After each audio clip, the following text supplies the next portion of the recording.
بسم الله الرحمن الرحيم. قل أوحي إلي أنه استمع نفر من الجن فقالوا إنا سمعنا قرآنا عجبا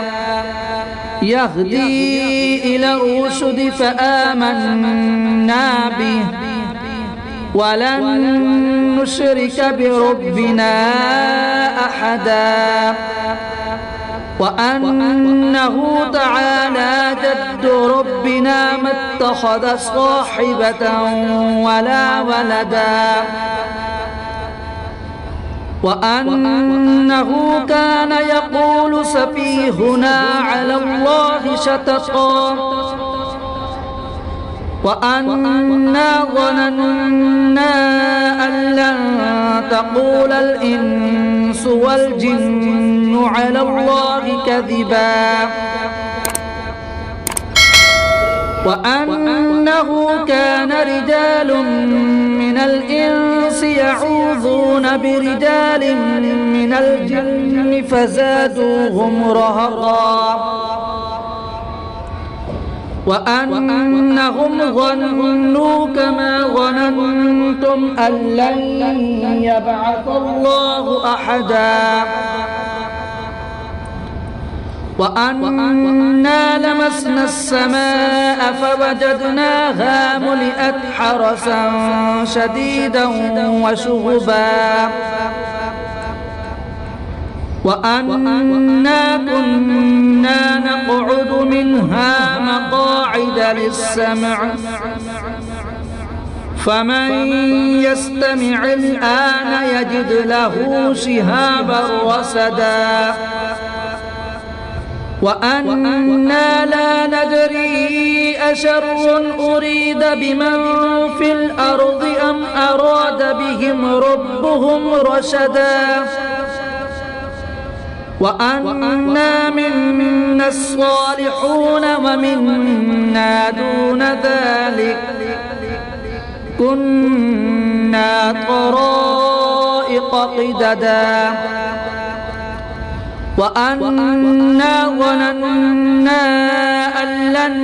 نعجز الله في الأرض ولن نعجزه هربا وأنا لما سمعنا الهدى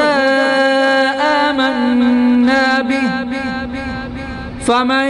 يؤمن بربه فلا يخاف بخسا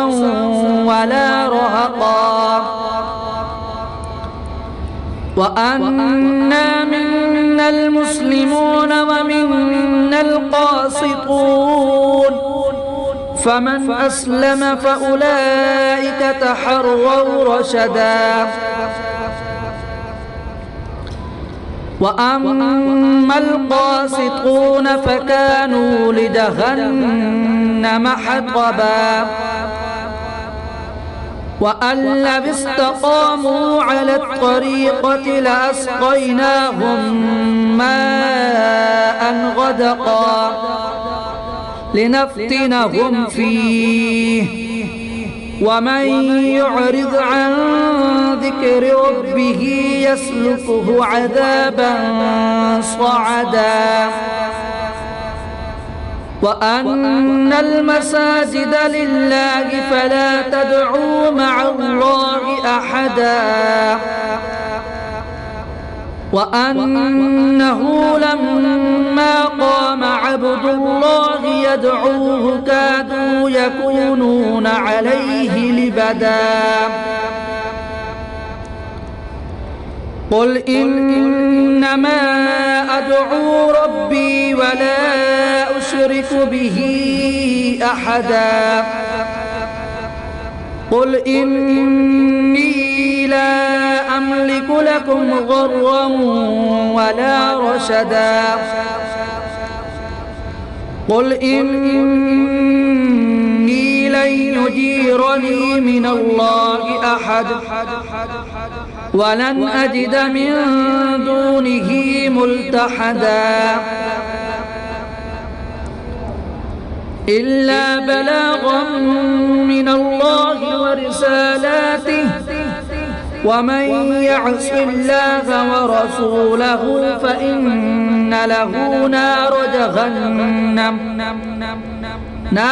جهنم خالدين فيها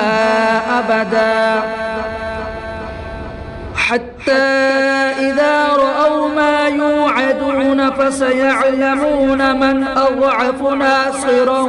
وأقل عددا قل إن أدري قريب ما توعدون أم يجعل له ربي أمدا عالم الغيب فلا يظهر على غيبه أحدا إلا من ارتضى من رسول فإنه يسلك من بين يديه ومن خلفه رصدا ليعلم أن قد أبلغوا رسالات ربهم وأحاط بما لديهم وأحصى كل شيء عددا.